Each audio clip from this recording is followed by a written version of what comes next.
Salut tout le monde, j'espère que vous allez bien, très bien, c'est Nasvap pour une nouvelle vidéo. Et là, aujourd'hui, on va faire un reconstructible, un dripper. Parce que je sais que vous avez été nombreux, très nombreux à me demander c'est quand que tu refais des vidéos dripper, tout ça.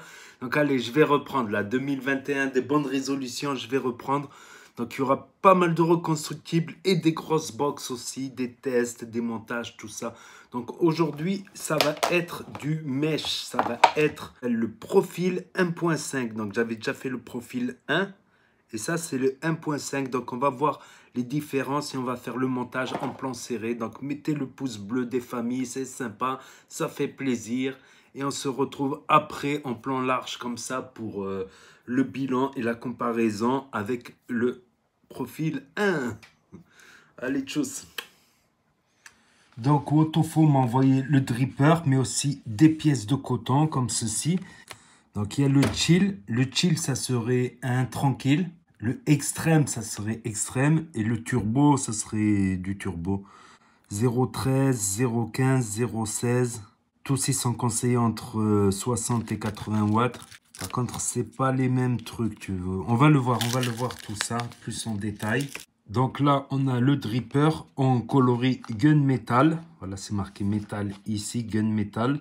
Voilà, profil 1.5, tout ce que contient le packaging, le scratch d'authentification et à l'arrière quelques inscriptions. On arrive ici, on a le dripper, on va le regarder plus en détail. Mais en dessous, nous avons une notice d'utilisation en différentes langues, tout ça. Un tournevis et un guide de coil et une petite clé Allen. Nous avons des petites mèches de coton, le pin non BF, un drip type de rechange, type 810, des joints de rechange. Donc, il y a la chill, il paraît que c'est la plus cool. Il y a la turbo.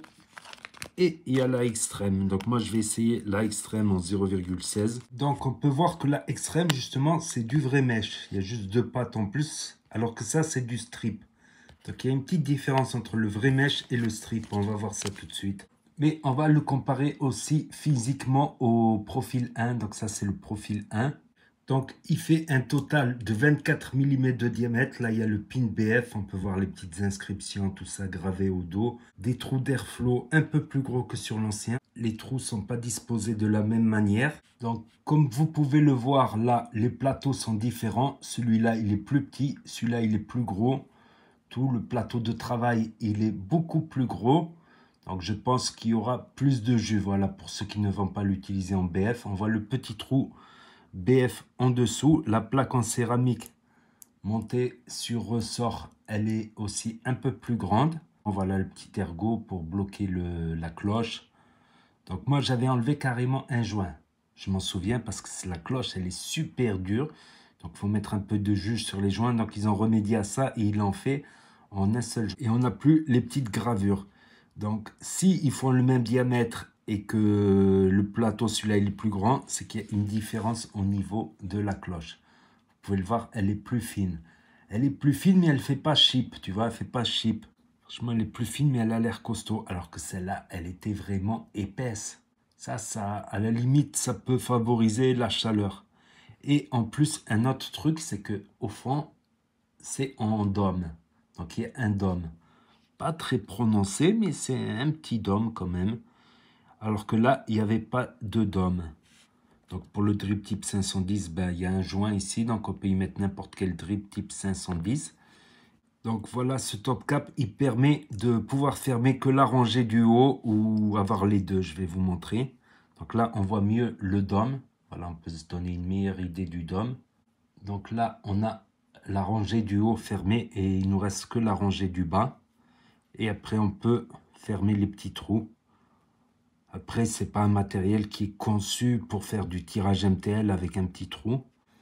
Donc là, on va procéder au changement de pin. Donc on vient là, on y met la clé Allen. Si c'est trop dur, voilà, vous la mettez comme ça facilitera. Hop.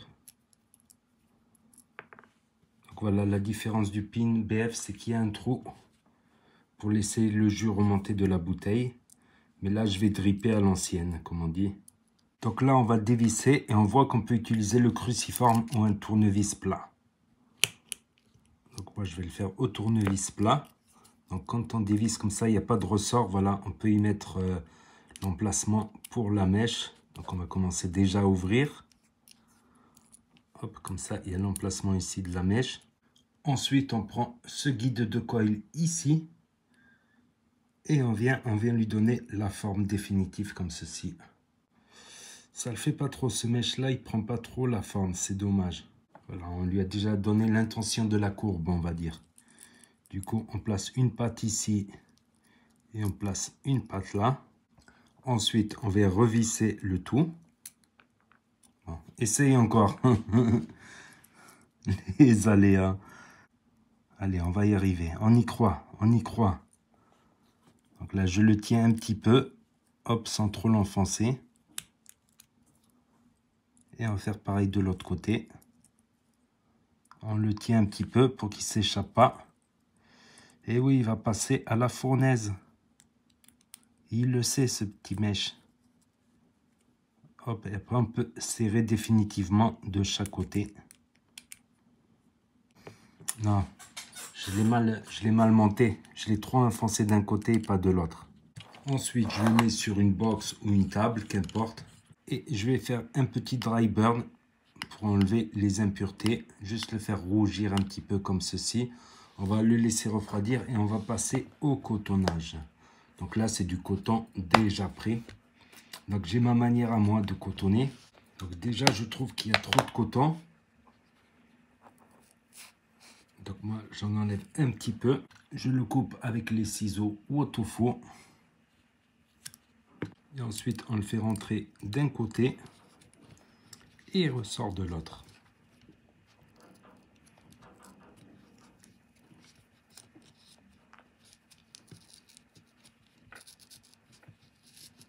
Désolé si je suis sorti du champ de vision. Donc moi, ce que je fais, c'est que je le coupe pas comme ceci. Je le coupe en biais comme cela. Vous voyez ce que je veux dire?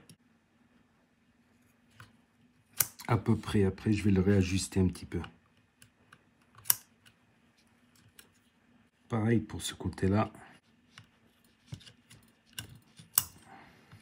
Voilà, à peu près. Ensuite, je prends ma pince de Bruxelles ou n'importe quelle pince. Je viens l'effilocher un peu. L'aérer.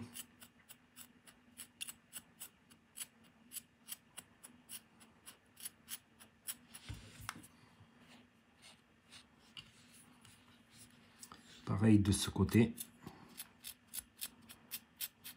En plus, en le coupant, je l'ai compacté un petit peu.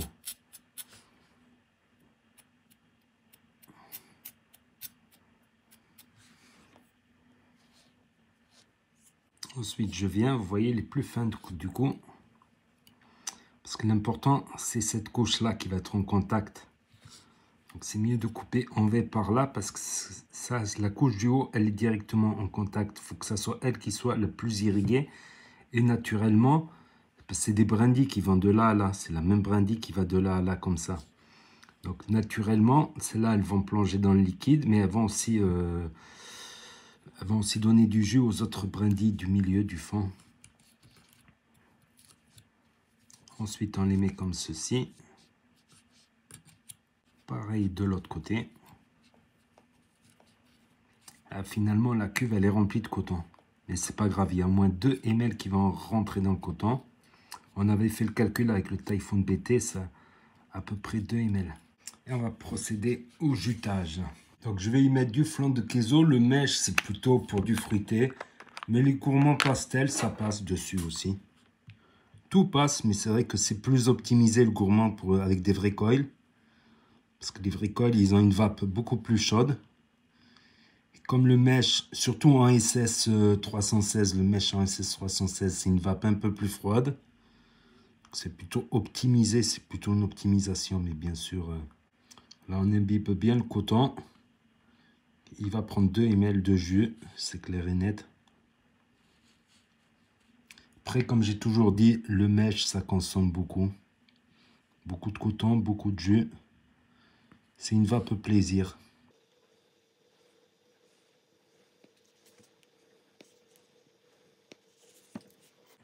Ensuite, on peut faire un petit test de fire pour voir si tout marche bien.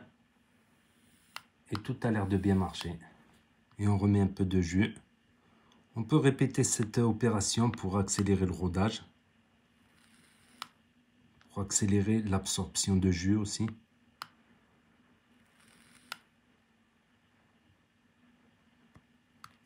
J'allais oublier deux petites choses. Donc premièrement, les ergots. On peut voir ici un ergot ici. Et un ergot là. Voilà, et ils vont se mettre là. Elle ne peut pas se mettre dans tous les sens. Voilà, une fois qu'on a... Et on peut mettre aussi un petit peu de liquide sur le joint ici pour faciliter après l'ouverture. Mais vraiment très peu. C'est juste pour faciliter l'ouverture ensuite. Donc le voici, le voilà tout prêt, monté à 80 watts et ça envoie et je suis très content franchement, je suis très content. À 80 watts, les airflow ouverts.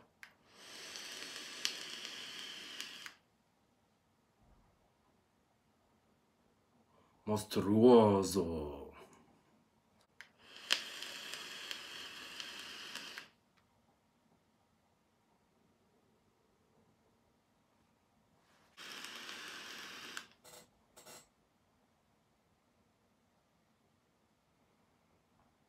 Donc ça envoie pas mal franchement, mais je préfère, franchement je préfère boucher 2 trous du haut. 2 trous et demi ou 3 trous. Oh putain, cette vapeur, il y a de la vapeur partout. Et franchement, quand je vape sur ça, il y a un nuage de vapeur de partout dans la maison. On voit la brume et tout, le brouillard. Attention, alerte météo, brouillard. Mettez vos feux anti-brouillard. Et là j'ai mis 2 trous en haut et toute la rangée du bas ouverte.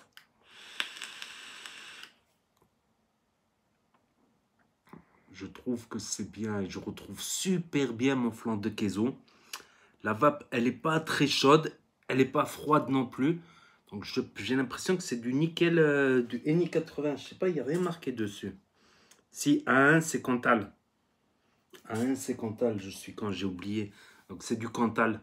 Donc la vape, elle n'est pas aussi froide que sur le stainless steel SS316. Le SS64, il est dégueulasse par contre. C'est invapable sur SS304. Plutôt du SS316, du Eni 80 et du Cantal A1, pourquoi pas. Je trouve que c'est excellent franchement. Les arrivées d'airflow, ce qu'il faut.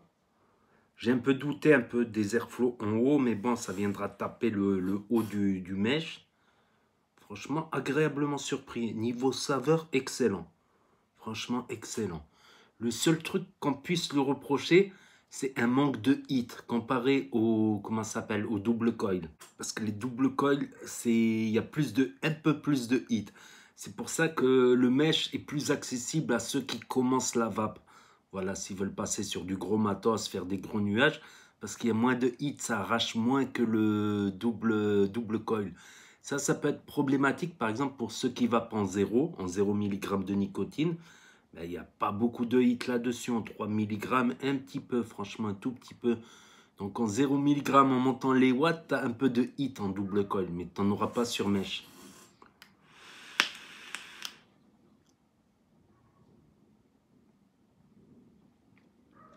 Franchement, entre le plan serré et là, j'ai quand même vapé dessus. J'ai regardé des vidéos entre-temps, tout ça. Donc franchement, à 80 watts, j'aime bien. À 60, bof. 70, bof. À 80, ça commence... Le côté sucré, il ressort plus à 80. Après, j'ai essayé à 40, 50, voilà, monter crescendo pour, comment dire, pour roder le mèche. Et 40, 50, c'est mort. 40, 50, c'est mort. À partir de 60, il commence à y avoir un peu les saveurs. Voilà, en fermant tous les airflows du haut. Donc, j'aime bien le look aussi. C'est le look profile. Donc, bientôt, il y aura une nouvelle revue aussi. Ça sera le nouveau RTA de Wotofo. Donc, ça sera dans les jours à venir. Je vais le recevoir normalement le 28 décembre. Je ne sais pas quel jour je vais poster cette vidéo. Mais ça viendra après. Voilà, c'est plutôt une nouveauté là. Le nouveau Wotofo RTA Mesh. Donc ça viendra en exclusivité. Mais là, je ne sais pas quoi lui trouver comme défaut, franchement.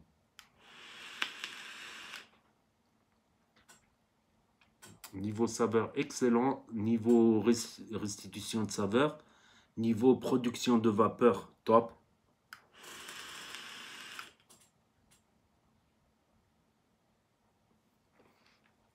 Donc, le seul défaut, c'est qu'après, dans la maison, tu vois, tu vois un épais nuage de vapeur, c'est le brouillard. Le seul truc, regardez, il y a du brouillard ici, de partout, et ça stagne. Le seul défaut, c'est ça. Le seul défaut, c'est ça. Et aussi, voilà, si on en met trop, ça peut déborder par les airflows, évidemment, donc il faut faire gaffe. Donc, il faut mieux le mettre en BF. Franchement, je vais l'essayer en BF avec la Caradisiac. Peut-être je changerai les... Peut-être changerai les mèches aussi. Voilà, après le look, on aime ou on n'aime pas. Vous savez que moi, je suis amateur de mèches. Voilà, avec du SS pour du fruité et avec du, comment ça s'appelle, du Cantal, plutôt du NI 80 pour du gourmand pastel, voilà, du gourmand léger, on va dire.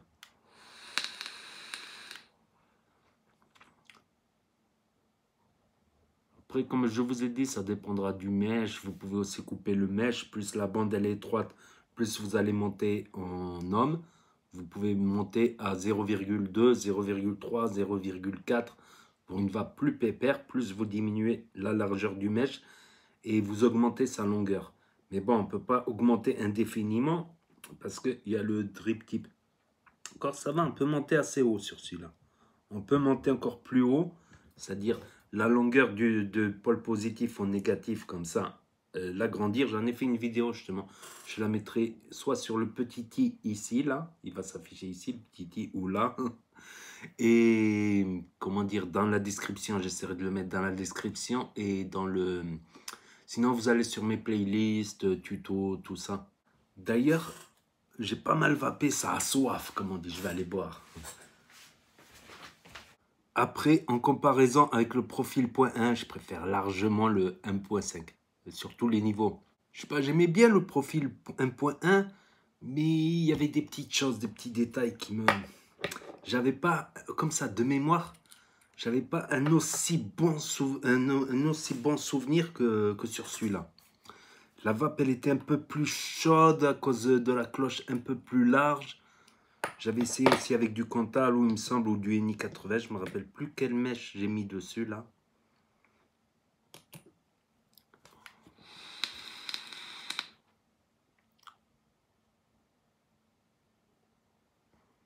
Donc voilà, si je devais y mettre une note, franchement, si je devais y mettre une note, allez, je lui mets un 9 sur 10. Un 9 sur 10. Si je constate quelque chose entre-temps, que je n'ai pas tourné dans la vidéo, je le marquerai en dessous dans les commentaires épinglés ou dans la description. Et sinon, s'il y a quelque chose vraiment de grave entre-temps, j'en ferai vraiment une vidéo et je mettrai les liens de partout. Et à la fin de la vidéo.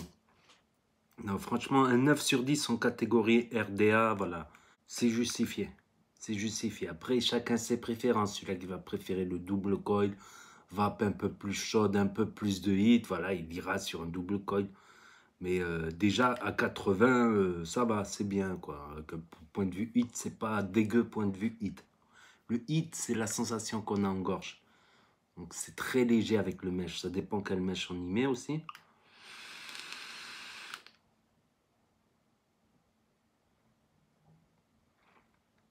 Ah, pas mal, pas mal. Donc, je vais arrêter la vidéo là. Donc, je vais recevoir bientôt le nouveau RTA ou Autofo. Donc, n'hésitez pas à me dire ce que vous en pensez dans les commentaires si vous l'avez déjà essayé. Je suis un peu en retard pour la revue, je sais. Je vais essayer de me remettre un peu plus dans les actus là maintenant. Donc, n'hésitez pas à mettre un pouce bleu, à commenter, à partager, à vous abonner, à cliquer sur la cloche. Et je vous dis à très bientôt les amis les potos pour de nouvelles vidéos. Et vous savez très bien que si le courant passe et qu'il y a de la vapomèche, et bien la cigarette, elle trépasse et ça va peu bien.